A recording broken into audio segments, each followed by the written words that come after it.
dengan kota Silabak. Jelas. Terus Jadi inilah keadaannya. Coba ikan juga di sini. Nah, itu udah melobang ke bawah.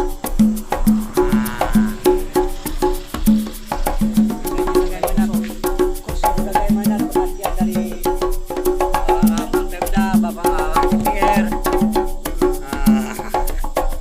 jangan jadi le kamu. Ayo. Bolong. Di kanan hanya berkisar 2 meter